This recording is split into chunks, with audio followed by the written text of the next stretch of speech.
Bonjour à tous et bienvenue sur l'essentiel de l'immobilier, le podcast qui va à l'essentiel pour vous aider à vivre de l'immobilier sous toutes ses formes. Chaque dimanche, retrouvez un nouvel épisode dans lequel nous parlerons des métiers de l'immobilier, d'investissement et de la vie en copropriété. Je suis David, professionnel de l'immobilier depuis 10 ans. Retrouvez mon livre « Acheter son premier appartement », le guide complet pour réaliser votre rêve immobilier sur Amazon. Abonnez-vous pour ne pas rater les prochains épisodes. Tu poses des questions, on a les solutions. Démarrer c'est facile, avec nous c'est tranquille. L'essentiel de l'immobilier, un podcast pour t'accompagner dans tous tes projets. Tu sais qu'on va assurer. Bonjour à tous et bienvenue dans ce nouvel épisode de l'essentiel de l'immobilier. Aujourd'hui, on plonge dans un sujet souvent sous-estimé, mais essentiel dans toute location. L'état des lieux. Un document certes, mais qui peut avoir des conséquences juridiques et financières considérables pour le locataire comme pour le propriétaire. Aujourd'hui, je vais vous expliquer pourquoi un état des lieux rigoureux est crucial, partager les erreurs fréquentes qui coûtent cher et vous donner des conseils pour faire un état des lieux sans faille. Restez bien avec moi jusqu'à la fin, car nous verrons aussi quelques aspects de la loi de 89 sur les rapports locatifs qui encadrent l'état des lieux. Pourquoi l'état des lieux est-il crucial? L'importance de l'état des lieux, en fait, c'est très simple. L'état des lieux décrit l'état précis d'un logement à l'entrée et à la sortie d'un locataire. Ce document protège le propriétaire en cas de dégradation et garantit au locataire qu'il ne sera pas tenu responsable d'usures préexistantes. On reviendra là-dessus. L'aspect légal de l'état des lieux, c'est que l'état des lieux est encadré par la loi de 89. Elle impose qu'un état des lieux soit réalisé lors de l'entrée et de la sortie du locataire en double exemplaire signé par les deux parties. Et à défaut, en cas de litige, c'est la présomption qui sera en faveur du locataire. Toujours. Je vous donne un exemple pratique qui m'est déjà arrivé dans ma carrière. Supposons que le locataire signale un problème de fuite sous l'évier à son arrivée, mais que le propriétaire ne le note pas. Il se dit « Oh, c'est un petit goutte à goutte, oh, c'est rien ». À la sortie, le propriétaire pourra accuser le locataire de la dégradation du meuble, le meuble qui est situé sous l'évier. Mais si la fuite existait déjà, il ne lui retiendra rien. En revanche, si la fuite n'était pas stipulée dans l'état des lieux, effectivement, le locataire peut devoir au propriétaire le changement du meuble sous vasque. Et je l'ai déjà vu, c'est déjà arrivé, et c'était très malaisant comme situation. À la fin de l'histoire, moi j'ai pris la défense du locataire, mais vous pouvez tomber sur quelqu'un de mal intentionné qui voudrait se faire repayer des peintures, qui voudrait se faire repayer un meuble, qui voudrait se faire repayer un plafond. Donc soyez vigilants, que vous soyez locataire ou propriétaire, soyez vigilants sur l'état des lieux. Je vous ai fait un melting pot des erreurs courantes et des pièges à éviter. Donc on va les prendre dans l'ordre que je les ai listés. Tout d'abord, la première erreur, c'est celle qu'on a évoquée, c'est le manque de précision. C'est une des erreurs les plus fréquentes. C'est de remplir l'état des lieux de manière un peu trop vague. On se dit, bon allez, on n'a pas trop le temps, on a envie de vite rentrer dans les lieux, donnez-nous vite les clés. Non, faites-le bien. Par exemple, notez bon état sans décrire les détails spécifiques, ça peut mener à des malentendus. Par contre, notez traces d'usure sur le parquet dans le salon à côté de la fenêtre ou rayures sur le mur 2 ou 3 peut faire toute la différence. Faites-le vraiment comme ça. Omettre les petits équipements. Alors ça, c'est plutôt pour question meublée.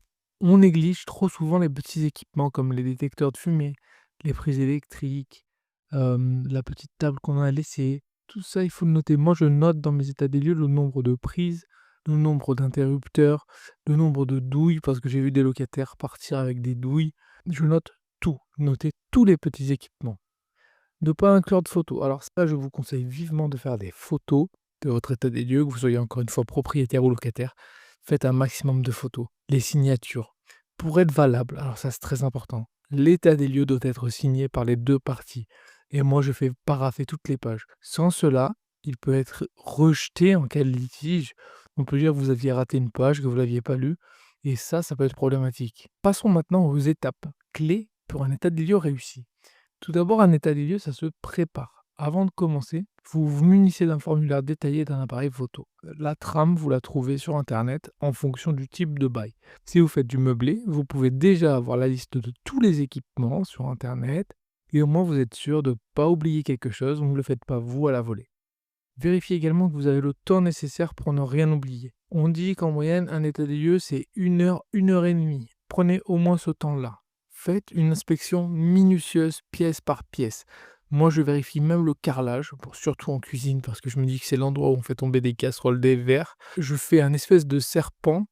Je fais droite, gauche, et j'avance en même temps. Et je fais tous les carreaux de toutes les pièces quand c'est du carrelage. Pareil pour le sol, le lino. Je regarde s'il n'y a pas des mégots de cigarettes qui auraient été écrasés ou tombés, qui auraient brûlé le sol en plastique, en vinyle. Faites attention à tout, soyez minutieux, pièce par pièce, du sol au plafond.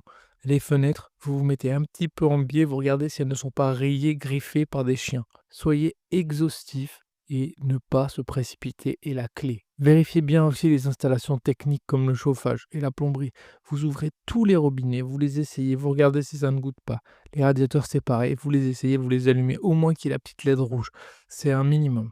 Maintenant qu'on s'est bien expliqué tous les petits secrets de l'état des lieux, je vais vous donner les meilleures pratiques pour éviter les litiges. Il existe des applications spécialisées pour faire des états des lieux. Il y en a plein, enfin bon bref, je pourrais vous donner une liste. Après, il y a des applications professionnelles qu'on utilise dans le milieu professionnel. La loi de 89 mentionne que les locataires ne peuvent être tenus responsables de l'usure normale des équipements. Ça veut dire quoi? Ça veut dire que l'exemple type, le jaunissement d'une peinture ou le vieillissement d'un parquet sont des éléments d'usure que le propriétaire doit entretenir. Et on applique ensuite une grille de vétusté. Dernier petit conseil pour que l'état des lieux se passe au mieux, vous pouvez faire appel à un huissier en cas de désaccord. Alors ça, c'est vraiment le dernier levier avant de partir sur des choses plus complexes. Mais si le locataire et le propriétaire ne parviennent pas à s'entendre, un huissier de justice peut être mandaté pour établir un constat objectif. Attention, cette option a un coût, c'est environ 400 € dans la région où moi je vis, voire même 500 €, et parfois c'est facturé bien plus en fonction du jour et de l'heure à laquelle vous l'appelez, mais ça peut vous éviter des litiges importants ultérieurs. Donc je vous conseille de le faire en cas de vrais problèmes d'entente entre locataire et propriétaire. Et parfois, juste le fait d'en parler, ça débloque une situation. Je vous donne quelques petits cas concrets et astuces complémentaires. Tout d'abord, cas numéro 1, l'état des lieux pour une location meublée. Donc le logement meublé impose de noter l'état de chaque meuble, de chaque équipement, car l'inventaire fait partie intégrante de l'état des lieux. Ça veut dire quoi? Ça veut dire que si demain vous faites de la location meublée, que vous avez mis une machine à laver et qu'elle tombe en panne, si c'est de l'usure normale, il est de votre responsabilité de propriétaire de la changer à votre locataire. Vous ne lui en faites pas cadeau, hein. C'est pas un cadeau que vous lui faites. Vous devez l'entretien des éléments et des équipements que vous avez mis dans le logement. Donc une usure normale est prévue pour les équipements anciens, mais il peut être aussi important de noter l'état quand dans l'entrée dans le logement du locataire. Si c'est une machine neuve, vous marquez machine à laver neuve. Le délai de contestation de l'état des lieux, parce que oui, le délai de contestation de l'état des lieux existe. La loi de 89 impose un délai d'1 mois après la sortie pour que le propriétaire puisse retenir des sommes sur le dépôt de garantie et 2 mois en cas de dégradation. Ces informations-là, c'est sur justificatif, hein. Vous ne retenez pas une caution sans raison valable. Enfin, vous pouvez le faire pendant 1 mois et si vous le retenez pendant 2 mois, vous devez fournir des justificatifs à votre locataire. Et quand on retient une caution, on ne retient pas l'intégralité de la caution, on retient la partie de la caution sur présentation des justificatifs pour remise en l'état. Évidemment, une caution n'est pas une sécurité. C'est pas parce que vous avez laissé 500 € de caution que le propriétaire ne peut pas vous demander à la sortie 1 500 €, hein. Sachez-le, ce n'est pas interdit. Si vous avez dégradé violemment son logement, il peut vous demander plus d'argent que le montant de la caution. C'est tout à fait possible, c'est légal et c'est encadré. Si le locataire découvre une dégradation à son entrée et qu'elle n'a pas été notée, le locataire dispose de 10 jours pour le notifier au propriétaire par lettre recommandée avec accusé de réception, hein. Peut-être que vous êtes allé un peu trop vite, peut-être que vous aviez été happé par, d'autres sujets, quand vous êtes rentré dans les lieux et vous ne l'avez pas vu, vous l'avez vu 2 jours après, la dégradation sur le mur. Photo, tac, petite lettre, on l'envoie au propriétaire et on le rajoute tous les 2 de notre côté, hein, chacun de son côté, sur l'état des lieux d'entrée. Cas numéro 3, les charges locatives et état des lieux de sortie. Une fois que l'état des lieux de sortie est effectué, le propriétaire a un délai d'1 mois, comme je vous l'ai dit, pour restituer le dépôt de garantie, si aucun dégât n'a été fait. Sinon, il peut retenir la somme nécessaire à la réparation, tout ça on le sait, mais il peut aussi vous appeler les charges. Il peut faire la régularisation des charges après votre sortie, hein. Donc pensez bien à garder un peu d'économie pour la régularisation des charges à votre sortie du logement. Pour conclure aujourd'hui, je voulais vous dire qu'un état des lieux méticuleux, c'est un levier essentiel pour garantir une location sereine et éviter les litiges propriétaires-locataires. Assurez-vous de le faire dans les règles de l'art, prenez des photos et soyez toujours le plus précis possible.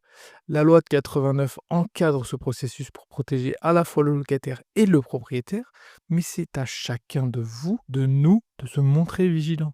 Merci d'avoir écouté ce nouvel épisode de l'essentiel de l'immobilier. Encore une fois et toujours, je suis content de vous le faire. Si cet épisode vous a été utile, n'hésitez pas à le partager. Pensez à vous abonner pour ne rien manquer des prochains conseils que je vous donnerai. J'ai encore plein de nouveaux épisodes à vous sortir. Et je vous dis à la semaine prochaine. Ciao!